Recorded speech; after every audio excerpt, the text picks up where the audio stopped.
এটা যেহেতু মহরম মাসের কিছু করণীয় বিষয় রয়েছে।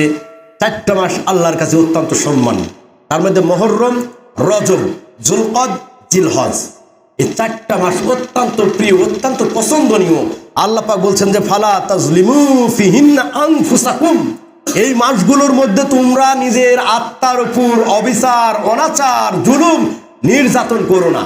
এই মাসটাতে এত যে ফজিলত রয়েছে যে আপনি যদি একদিন সিয়াম রাখতে পারেন তাহলে বিগত একটা বছরের গুনাহ, 12টি মাসের গুনাহ আল্লাহ পাক আপনার আমলনামা থেকে মাফ করে দেবেন। সুবহানাল্লাহ। এই গুনাহগুলো কিন্তু আল্লাহর হক, বান্দার হক না। আল্লাহ ক্ষমা করবেন আল্লাহর হকের ব্যাপারে। আল্লাহর হক নষ্ট করেছি আমরা, মনে করেন না যে সুবহানাল্লাহ বললাম আর সব হতে ফাইসালা হয়ে গেল। বরকি চুরি করেছি, আম চুরি করেছি, এর ক্ষতি করেছি, ওর ক্ষতি করেছি, ওকে জমি থেকে ঠকাইছি, মেয়েকে জমি থেকে ঠকাইছি, আর আমি এই মহরমের একটা সিয়াম পালন করব আর আমার জীবনের গুনাহগুলো শেষ, ঠিক কিনা? এটা না, এটা না। বান্দার হক নষ্ট করলে আল্লাহ ক্ষমা করবেন না। আল্লাহ পারেন ক্ষমা করতে, করবেন না। আল্লাহ হলেন আদেল, আল্লাহ হলেন ন্যায়সাফ, আল্লাহ হলেন ইনসাফ, তিনি ন্যায় বিচারক। তার কাছে কোনো অসঙ্গতি নাই, পক্ষপাতিত্ব নাই। আপনি কালো, আরেকজন ধলো, একজন দরিদ্র আর আরেকজন স্বাবলম্বী অর্থ সম্পদশালী, একজন চিকন চাকনা আর একজন হুষ্টপুষ্ট মোটা মানুষ, একজন অর্থ সম্পদশীল আর একজন গরিব। আল্লাহর কাছে এই বিষয়ে ধার্তব্য নয়। ইন্নাল্লাহা লা ইয়ানজুরু সুওয়ারিকুম ওয়া আমওয়ালিকুম ওয়ালাকিন ইয়ানজুরু ইলা কুলুবিকুম ওয়া আমালিকুম। আল্লাহ তোমাদের আকার আকৃতি, অর্থ সম্পদ দেখবেন না।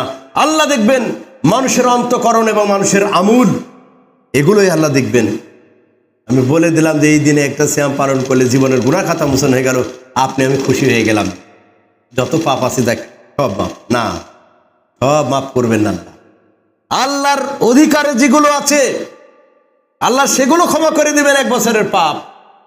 আর বান্দার অধিকারে যেগুলো আছে সেগুলো বান্দার কাছে গিয়ে মাপ চাও।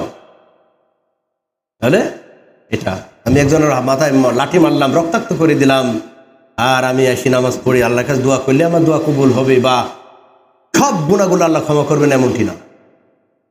বান্দারা হাক্কুল্লাহ হাক্কুল ইবাদ, আল্লাহ 2টা হকের ক্ষেত্রে বলেছেন, একটা আল্লাহর সাথে সম্পৃক্ত, একটা বান্দার সাথে সম্পৃক্ত। আল্লাহর সাথে সম্পৃক্ত কোনগুলো?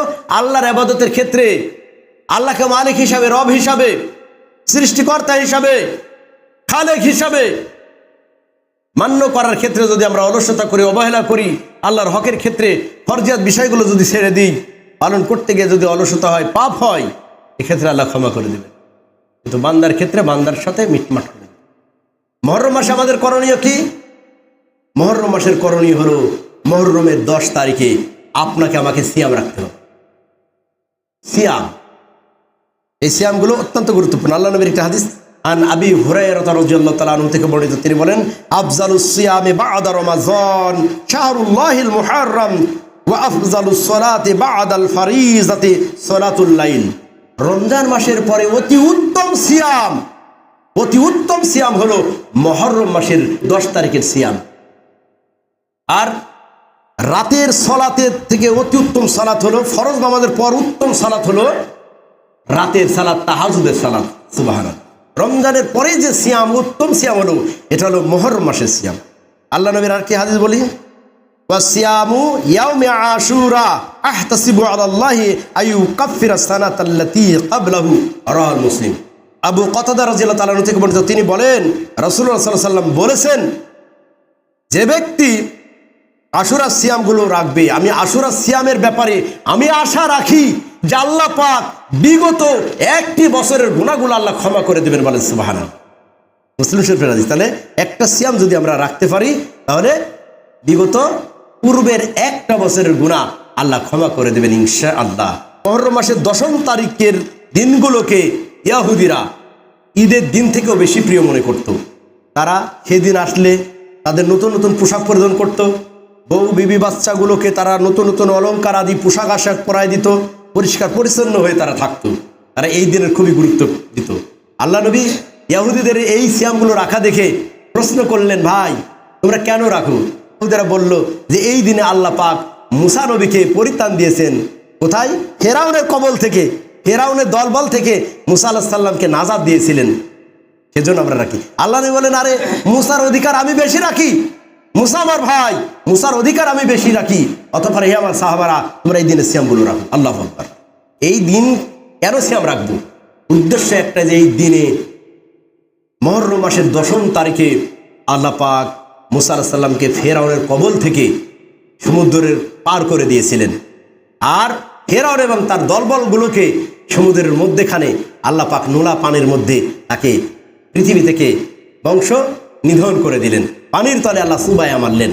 আর আল্লাহ ওয়াদা করলেন, আল ইয়াউমা নুনাজ্জিকুম বিবাদানিকা, কিয়ামত পর্যন্ত তোর দেহটাকে, ফেরাউন তোর দেহটাকে আমি আল্লাহ অক্ষত রাখবো। এ কারণে পৃথিবীর বুকে যত স্বৈরাচার ব্যক্তি আসবে, তোকে দেখে যেন অন্তত পক্ষে এতটুকু ভাবে যে আল্লাহর দ্রোহিতার ফলাফল কি হতে পারে।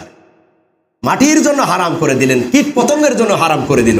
সমুদ্রের হিংস্র প্রাণীর অভাব নাই, কিন্তু আল্লাহ পাক হিংস্র প্রাণীর জন্য লাশটাকে হারাম করে দিলেন, খাবে না। মাটির জন্য হারাম করে দিলেন, অক্ষত রাখো কিয়ামত পর্যন্ত। পৃথিবীর বুকে যত স্বৈরাচারী হবে, তত স্বৈরাচারী হয়ে উঠবে, স্বৈরাচারীর বংশ বুনিয়াদ তারা একে দেখে কিছুটা শিক্ষা নেয়। এই দিন কেন সিয়াম আমরা রাখবো? মুসা আলাইহিস সালামকে আল্লাহ পাক পরিত্রাণ দিয়েছিলেন, অতি বাড়াবাড়ির প্রয়োজন নাই। আল্লাহর নবী ইরাদা করে গেছিলেন, আল্লাহ পাক যদি আমাকে জীবিত রাখেন, ওয়াখালিফুল ইয়াহুদ ওয়ান নাসারা, তোমরা ইহুদি এবং নাসারা উল্টা করো, তারা একদিন সিয়াম রাখে, মুহররম মাসের 10 তারিখে তারা সিয়ামগুলো রাখে, তোমরা তাদের বিপরীত করো, একটা আগে লাগাও অথবা একটা লাস্টে লাগাও। অর্থাৎ 10 তারিখের সাথে হয় তোমরা 9 তারিখ অথবা 11 তারিখের সিয়ামটা 10 তারিখের সাথে মিলাবে। খালিফুল ইয়াহুদ ওয়ান নাসারা, ইয়াহুদি এবং নাসারার বিপরীত করো। তার মানে একটা জিনিসই আসলো যে আমরা একদিন আগেও রাখতে পারবো, অথবা 10 তারিখের সাথে একদিন অ্যাড করে পরবর্তী একটা দিনে রাখতে পারবো, না 11 তারিখেও রাখতে পারবো। এই আশুরার দিনটি কবে হবে? আগামী শুক্রবার, আগামী জুম্মাবার। তাহলে আমরা বৃহস্পতিবারের রাত্রে সাহরি খাবো, ভাত খাবো, শুক্রবারে সিয়ামটা রাখবো। তাহলে একটা সিয়াম পরিপূর্ণ হয়ে যাবে। একটা সিয়ামের রেজাল্ট 1 বছরের গুনাহ আল্লাহ পাক ক্ষমা করে দেবে। সুবহানাল্লাহ। আল্লাহ নবী যে ইরাদা করলেন, ইচ্ছা পোষণ করেছিলেন, আমরা আল্লাহ নবীর ইচ্ছাটা পালন করার লক্ষ্যে আমরা আরেকটা সিয়াম বেশি রাখবো। বুধবারে ভাত খাবো, বৃহস্পতিবার একটা সিয়াম করব এবং শুক্রবার দিন একটা সিয়াম করব, অথবা শুক্রবার দিন একটা সিয়াম রাখবো এবং শনিবার একটা সিয়াম রাখবো। তাহলে 1 বছরের বিগত একটা বছরের গুনাহ আল্লাহ পাক আপনাকে আমাকে ক্ষমা করে দেবে ইনশাআল্লাহ।